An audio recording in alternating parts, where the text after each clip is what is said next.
Fishermen travel deep into the Sundarbans region of India. Their work is done for now. They'll wait till morning to fish again. It seems quiet and calm. But these fishermen are in incredible danger.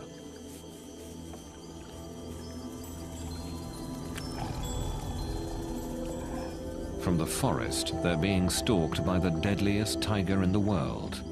A tiger that can strike from land or water and kill in an instant.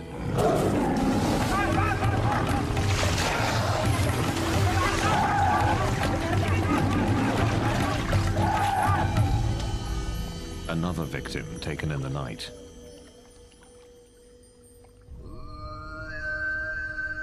The tigers live here in the Sundarbans, gnarled fingers of thick mangrove swamp that stretch out into the Bay of Bengal.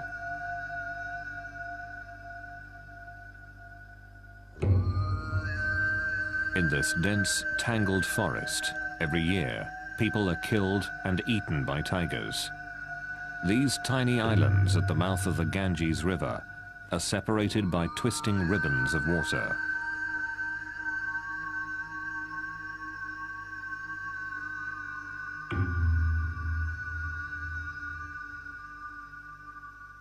The isolated clumps of mud and forest make up the Sundarbans Tiger Reserve. The thick trees hide one of the largest concentrations of wild tigers. But there's something else that sets these animals apart, and the tigers that live here hunt, kill, and eat humans. I was led to a site where tigers killed 2 humans, and you could see the tracks of the tiger approaching the human footprints, and there was still dried blood on the ground. It makes you kind of look around and really reflect that when you're in a place like this, humans aren't dominant. The people of this region live on the edges of the Tiger Reserve in small villages.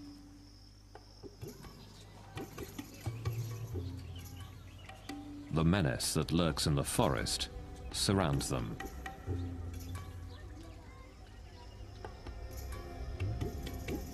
It is a hard life here.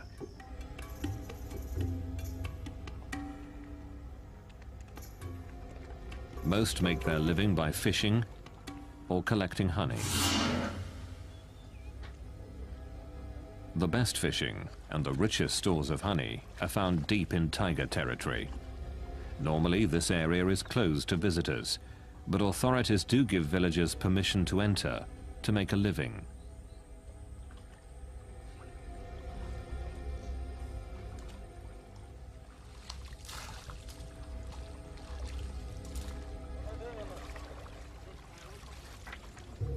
It's here that the tiger attacks occur.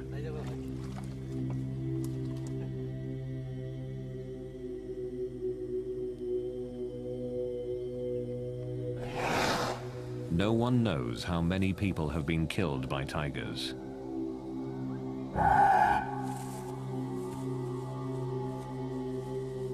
Many deaths aren't reported.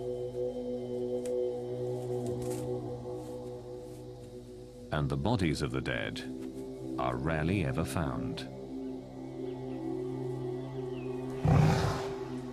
The tigers go deep into the woods to devour their prey, but the stories live on. Jamuna Sardar. 4 years ago, her husband went fishing for crabs. It was the last time she saw him alive. Sunil Mondal tried to wrench his son from the mouth of a tiger. He failed, and now his son's wife, his son's family, his son's daughter are all left behind.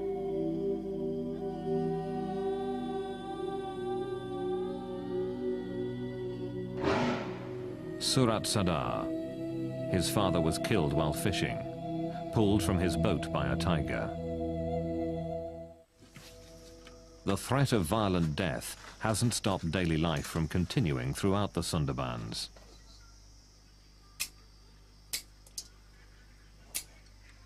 Every day, Kamala Mondal can be found at her small village store.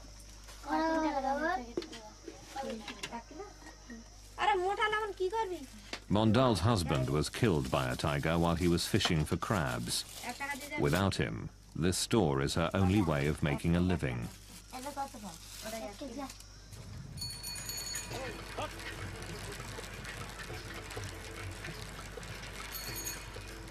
Sudeshna Day is a doctor who works in many of these villages.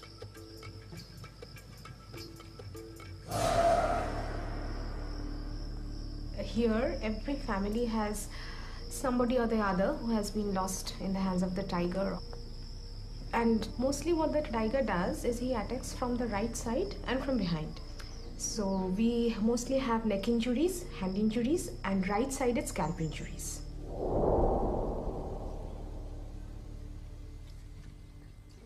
It is very rare to survive a tiger attack. Ashit Mondal is one of the few who have.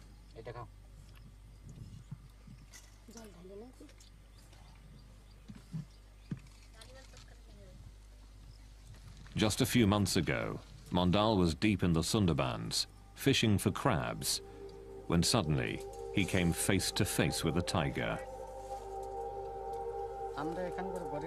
We're very poor here. We fish for our livelihood.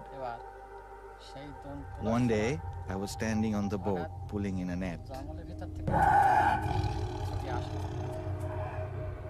when a tiger came running from the jungle. He saw that I was on the boat and came charging towards me. He jumped into the water, then swiped at me with his paw. The force of it pulled me off the boat. The tiger pulled me down into the water and tried to bite the back of my neck. But it was hard for him to find the right grip. He clawed at the top of my head, scraping off the soft skin and tissue. I hit the tiger as hard as I could, and he ran off. In a few savage moments, Mondal's life would be changed forever.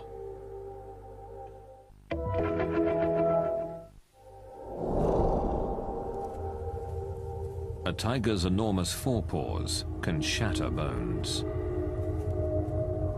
Its teeth can pierce a skull in a single bite. My ear was almost torn off. This was all cut, and the skin was just hanging from my face. It was ripped all the way up to here and over to my ear.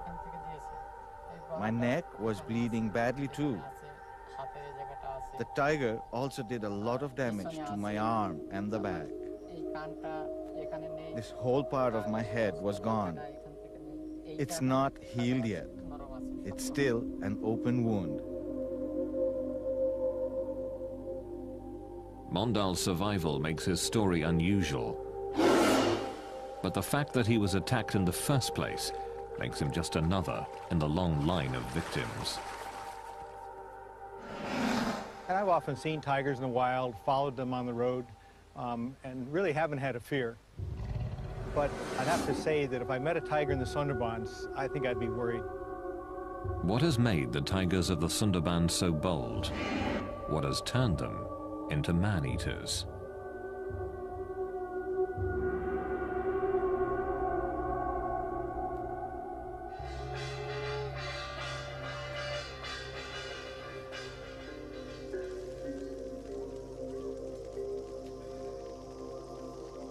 Tigers are a deeply entrenched part of the culture in the Sundarbans, a fearsome thread woven into the tapestry of everyday life.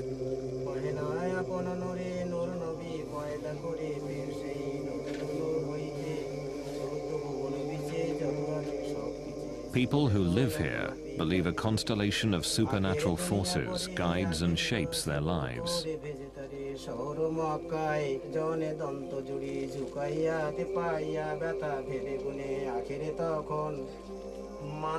Before entering the forest where the tigers live, the priests and elders of the Sundarbans pray with the villagers, asking for protection.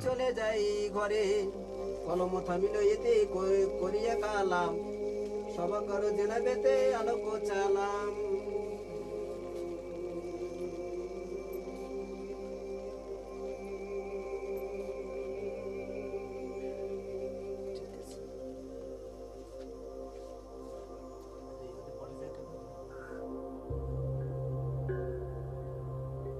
It is said, without the god's blessing, a tiger attack is virtually assured.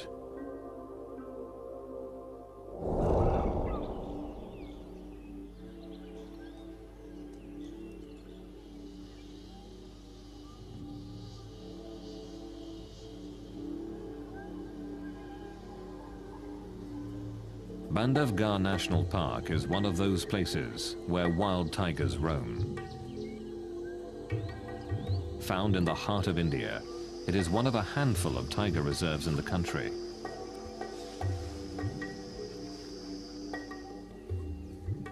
It has a rich history.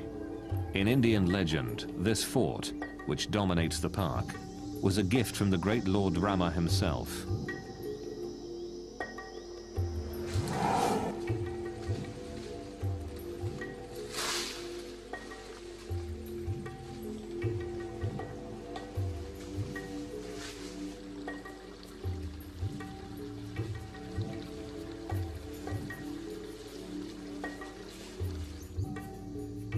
Bandhavgarh has become a favorite tourist destination. It's one of the best places in the world to see tigers in the wild.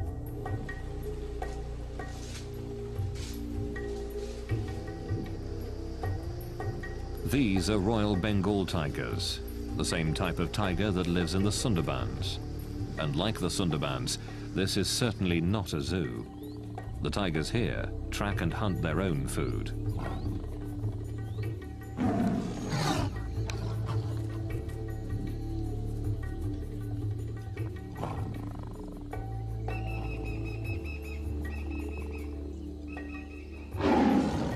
But even with all the people nearby, there's no serious concern of tiger attack.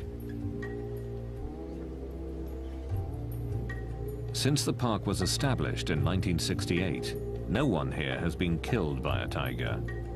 During the same time in the Sundarbans, over 1,000 people have been hunted down.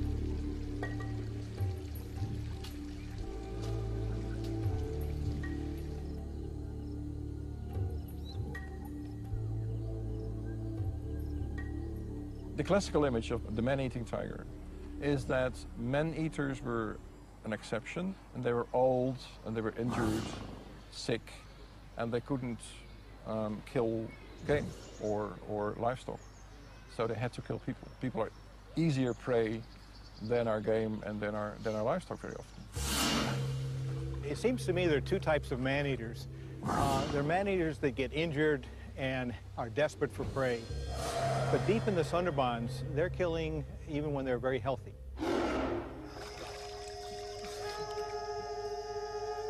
Living in the shadow of the man-eating tigers is part of daily life in the Sundarbans.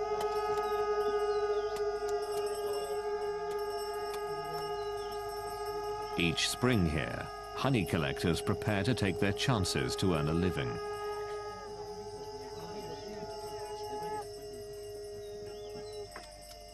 The danger of entering the forest makes this a solemn occasion.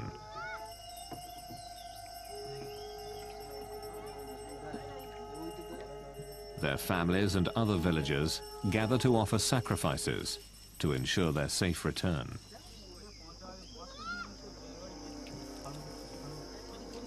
But even with the permission of the park rangers and the blessing of the local priests, men from these villages enter the forest, never to return.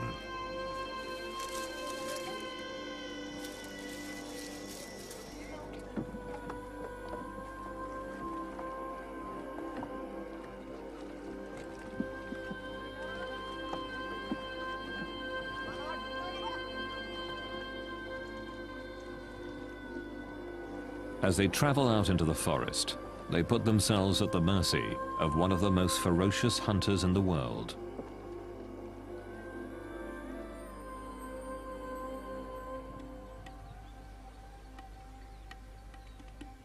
The murky waters, muddy banks and thick swamps of the Sundarbans make it almost impossible to see the tigers here. Very few researchers have braved the hostile environment.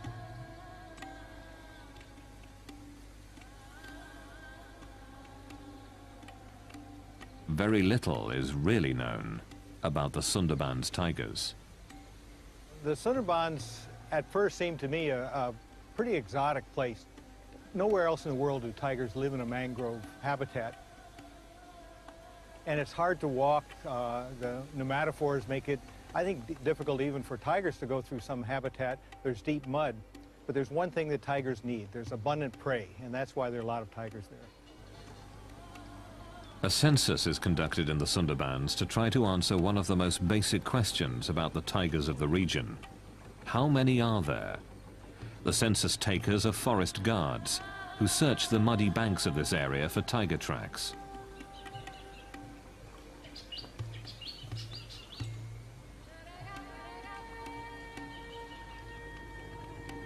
The nature of this region forces the tigers to swim from island to island, looking for prey. While all tigers are comfortable in the water, the tigers in the Sundarbans have become especially adept here.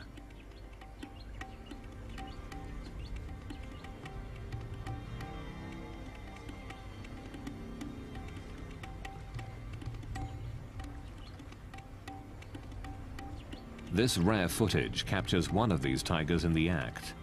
Seeing a tiger in deep water can be the last thing a fisherman here ever sees.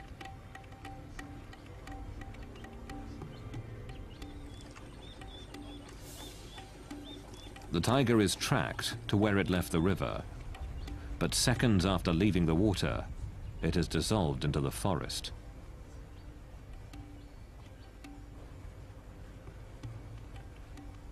The dense wall of green can easily hide a killer.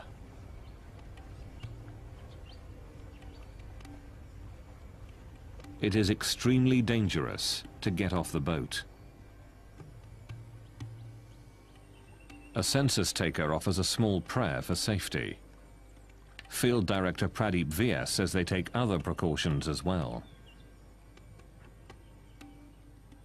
Apart from the firearms, the 2 or 3 devices which has been devised for Sundarban conditions, one is the Tiger Guard. This is protective steel body structure, and this also uses the bulletproof sheet, which has spikes on the back, because any tiger which attacks prey or human being, it attacks mainly from back and on the neck. So this takes care of this particular problem.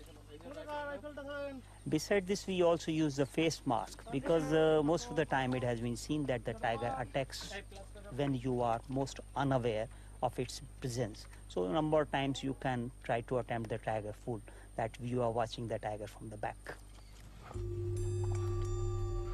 Sometimes, the census takers don't have to travel far to find fresh tiger prints.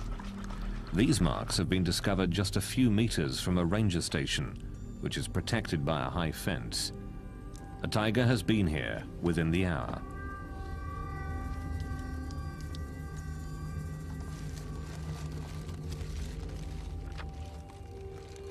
While some work quickly to gather the print, the others keep watch on the forest.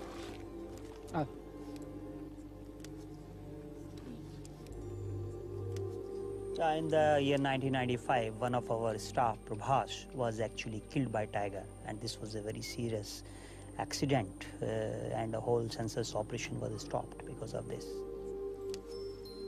Each tiger's paw print is unique, as individual as human fingerprints. By comparing this imprint to other casts, they can learn if this is a new animal or not. In this way, a rough census of the tiger population is gathered.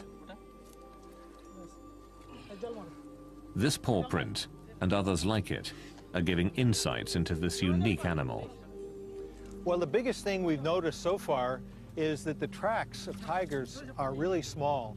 So we think male tigers could be even 150 pounds smaller than the big tigers elsewhere. The prey itself may be a part of the reason for the smaller tigers here.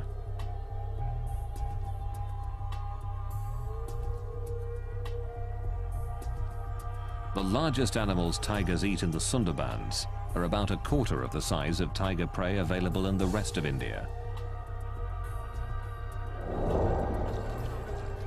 But without more research, it's difficult to know if the difference in the size of prey has pushed these tigers to hunt down humans. The honey collectors are now deep within the forest, in tiger territory. With the blessing of the tiger god, the collectors search for beehives.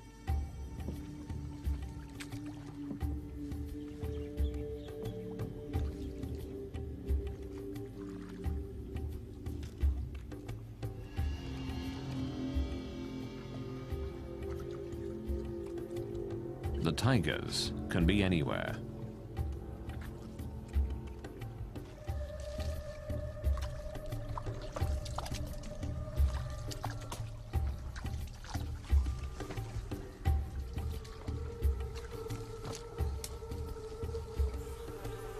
But the reward is worth the risk.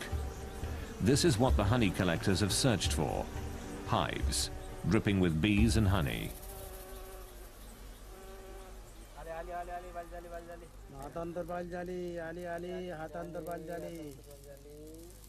The honey collectors light their bundles of grass to smoke out the bees. Their prayers and their masks are their only protection. There is a story that tigers never attack people from the front, but always from behind. And therefore they have carried out an experiment in the Sundarbans, and they've given the people masks to put on the back of their heads when they were walking through tiger areas. And in the beginning, the tigers seemed to fall for this ruse. But then they cottoned on, and they discovered that this was a ploy. And they again attacked people even though they were wearing a mask.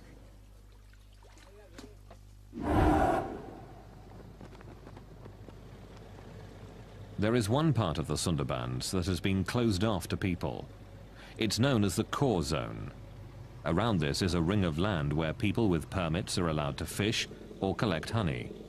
But the core zone is strictly off limits to everyone but government personnel. Field Director Pradeep Vyas and his wardens patrol the area to keep people out. Tiger attacks are certainly more in core zone because tigers are not used to the presence of human beings. They come in contact with people very less as compared to the tigers in the fringe zone. Recently, a group of locals snuck into the core zone. They had no permits, no permission. A single tiger attacked and killed 3 men.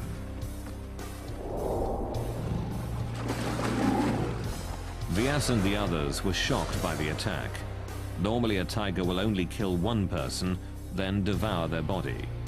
Vyas believes the attack shows how little we know about these ferocious animals. In my opinion, tiger understand human behavior very well, though we have yet to understand the behavior of tiger. With so little known about the tigers here, it's difficult to determine why the attacks occur.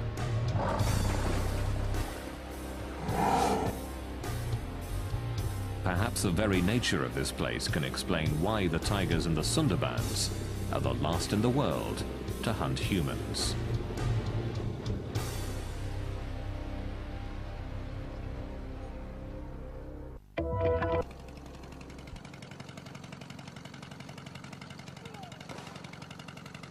The Sundarbans is one of the most dangerous places in the world.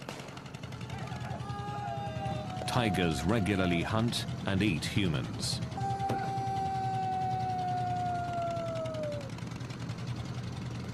In this remote part of East India, park rangers take unusual measures, hoping to keep tigers away from the villages, hoping to keep predator and human prey apart.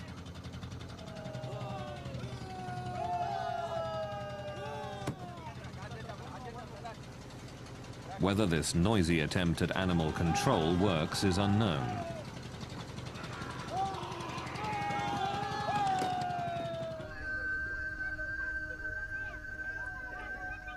This extreme effort to keep tigers away from the villages of the Sundarbans is not duplicated in other tiger reserves in India. Here at Bandhavgarh National Park, villagers ring the tiger reserve, just as they do in the Sundarbans. But no one can remember the last time someone was killed by a tiger.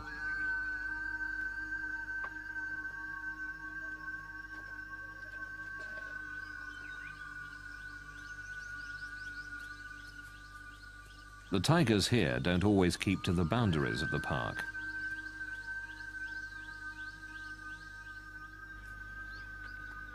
They regularly enter this village in search of prey, but strangely, have never attacked people.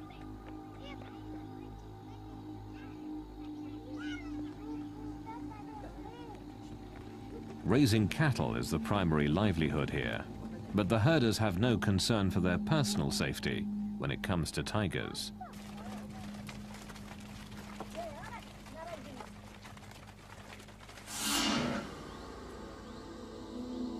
This tiger, B2, is the best-known cattle killer in Bandhavgarh. He leaves the park frequently in search of easy prey, but even though he often travels near the villages and comes very close to people, he has never attacked anyone.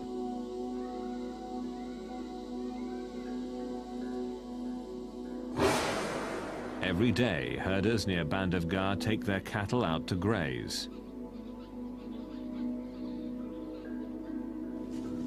They don't enter the park, but keep to the land just outside Bandhavgarh's boundaries. B2 and other tigers, of course, don't know where those boundaries are. When B2 sees cattle, what he sees is easy prey, no matter where it is. But when people are about, B2 is loath to attack. People make him wary. People keep him at bay.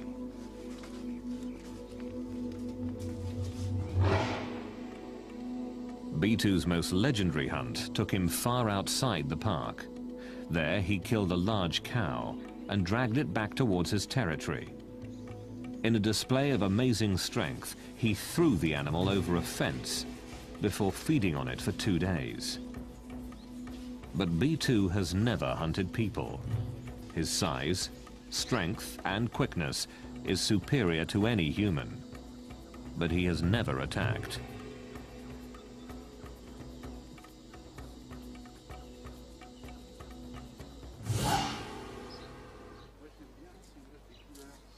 Claude Hadencourt went to India to see tigers firsthand.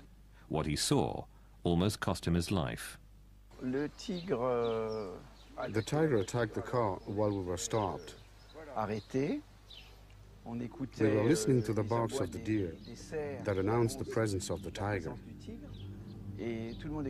Everyone was listening carefully, and when we turned around, we saw the tiger on the road, about 200 meters from us. He got closer, and we could take a few pictures. We could see the tiger was beaten up, or in an accident, because he had a big wound on his lip and was missing some teeth. He was walking normally, but when he saw all the cars, he started to run faster and faster. And finally, when we least expected it, he jumped in our car.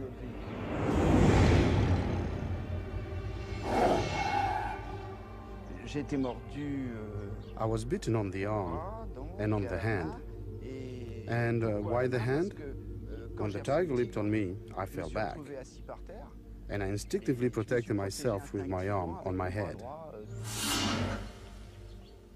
It was a terrifying attack, but a once-in-a-lifetime event. In the Sundarbans, though, the tigers hunt and kill humans regularly. We are in the jungle, fishing, and we are looking for firewood to cook with. In the forest, I saw a tiger lying down. Then it suddenly jumped on my brother. The tiger ran off with my brother in his mouth. I followed him with my axe. And as I ran, I thought, what will I say to my mother or my brother's wife if I go back home without him? I decided to kill the tiger and bring back my brother.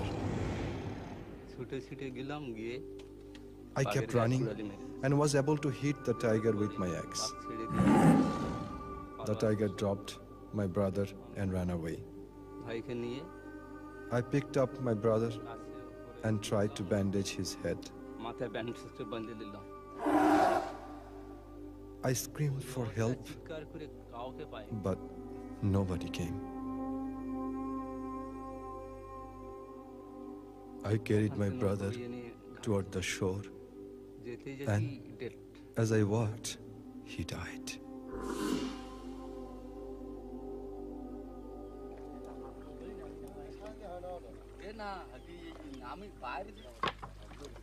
Why do these attacks continue?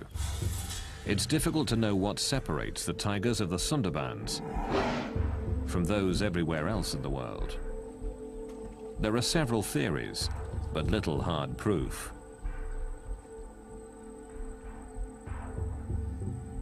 Some believe the water itself is to blame.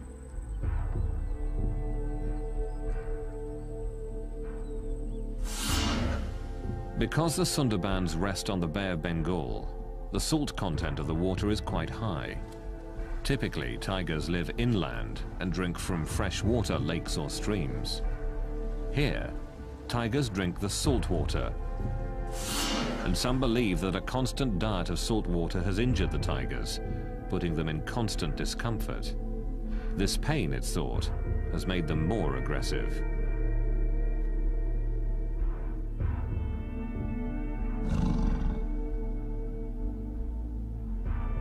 Freshwater ponds were dug to provide an alternative for the tigers, but the attacks persisted.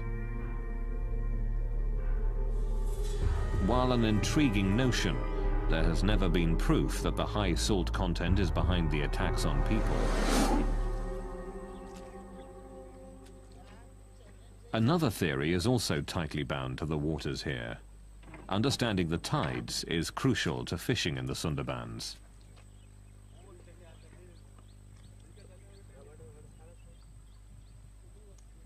In several hours, these nets will be covered with water and perhaps fish. The regular movement of the tides shapes the behavior of the fishermen.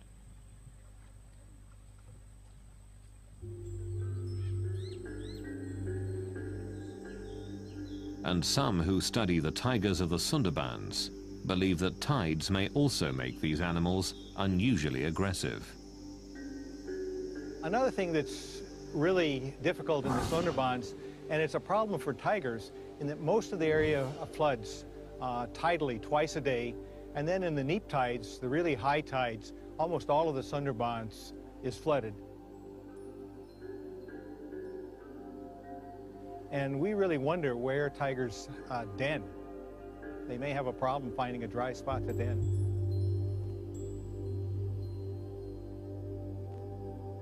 There is another theory that the tigers of the Sundarbans are more aggressive than others because conflicts that would be avoided through scent markings have to be played out.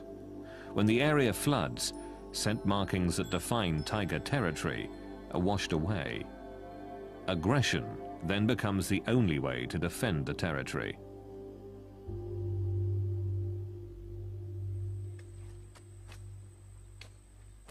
When the water recedes, the mud is left behind.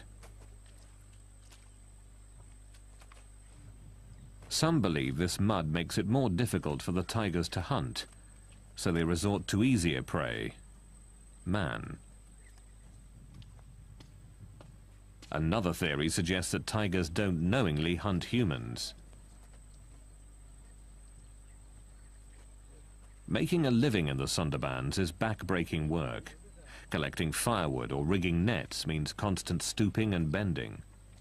Some experts believe that in this vulnerable position, tigers can mistake a person for a small deer.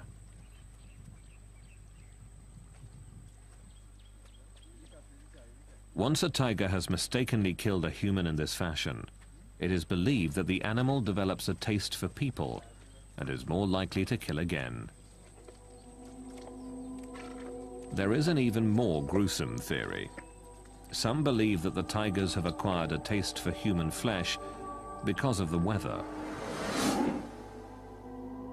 Brutal cyclones frequently batter this region, killing thousands.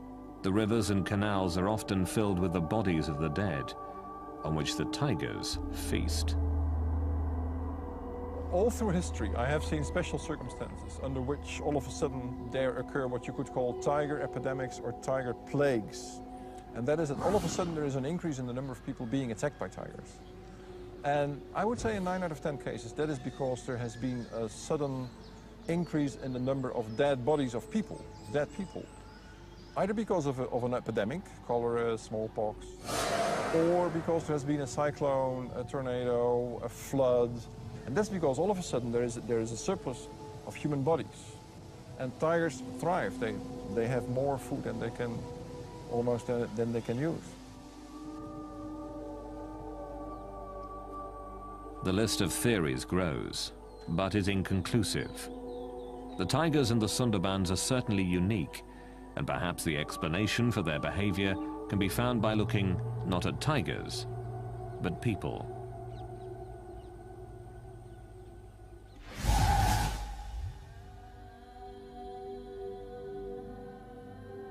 Through the late 1800s and early 1900s, tigers were hunted down ruthlessly throughout much of India.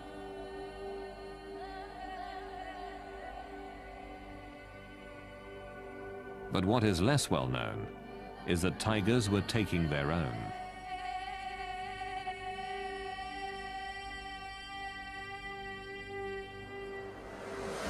Nowadays, tiger attacks are rare. But if you go back even a century, or even less, 70 years, tiger attacks were quite normal. I've seen several records, both in India and Indonesia, of the tiger threat becoming so severe, so large, that people just abandoned their villages, that just went away. Tiger attacks so fierce that they emptied entire villages are hard to comprehend today. There are estimates that as many as 300,000 people were killed by tigers from 1800 to 1900. The answer was obvious. Fewer tigers would mean fewer tiger attacks. Open season was declared on tigers.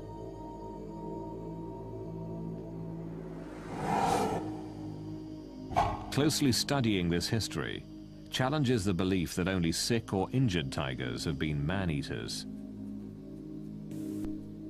If you read about tiger attacks in the early 19th century, in the 18th or 17th century, they were so frequent that it is impossible to explain such a frequency by assuming that only sick and injured tigers attack people. So I argue that before, let's say, 1850, if they had a chance, they would kill a person. Perfectly healthy tigers. Here in Bandhavgarh, healthy tigers don't hunt humans anymore. Bhumgart believes that tigers can learn from history. Man-eating tigers in almost every part of India were hunted down and killed. The tigers that live in Bandhavgarh learned that fearing humans meant survival. But the massive tiger slaughter that occurred in this part of India did not happen in the Sundarbans. I think tigers across India have faced hunting pressures for a long time, and so they're much more wary of humans than the tigers in the Sundarbans. I don't think the tigers in the Sundarbans are afraid of people. The people don't seem to be carrying firearms, and the tigers know that. The remote and hostile nature of the Sundarbans protected tigers from hunting in the past, and it continues to protect them today. Even when they know that a tiger's a man-eater, if it lives in the middle of the Sundarbans, there's not much they can do about it. They can't really hunt it, and they don't. The dense maze of mangrove swamps allows these tigers to continue to hunt humans, as tigers all across India once did. From mother to cub, tigers here have passed on a taste for humans from generation to generation.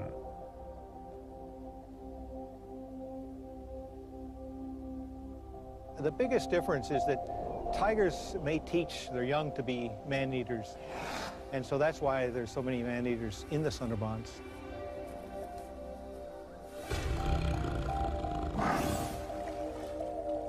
Not fearing humans, the tigers here keep hunting them, and the killing continues.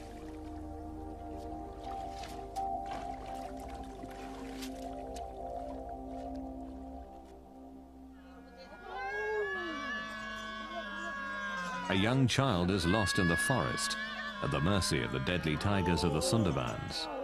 This play tells the story of daily life in this hostile land, of the very real danger that lurks in the wild, beyond the villages.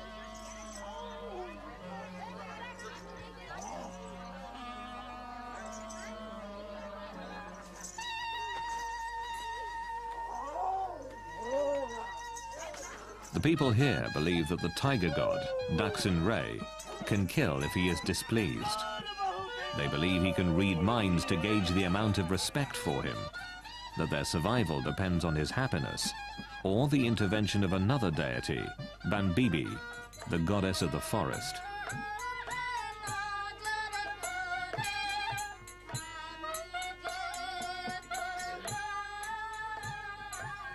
It is a constant balance between life and death.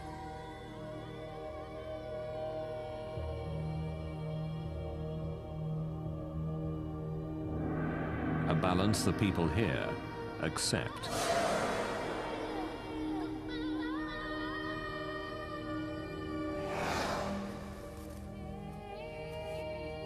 They realize that while the tigers make the forest dangerous, that very danger protects the forest and their livelihood.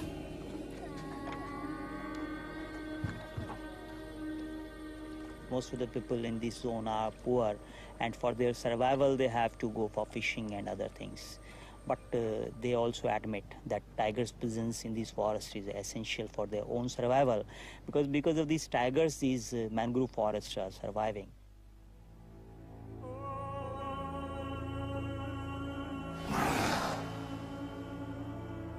The villages here are filled with orphans and widows, and people who have harrowing tales of survival.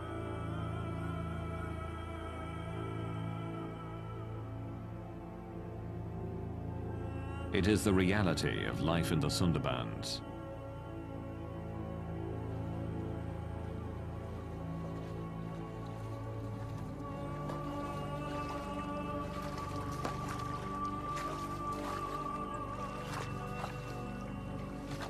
People here understand the risk. They understand that in the Sundarbans, humans are not the most dominant animal. That if a tiger decides to kill, it can and will.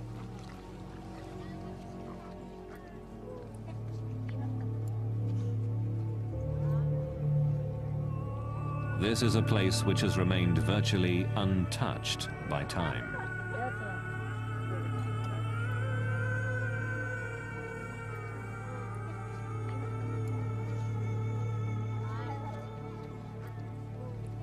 A place where tigers don't live in fear of people. Here, tigers still reign supreme.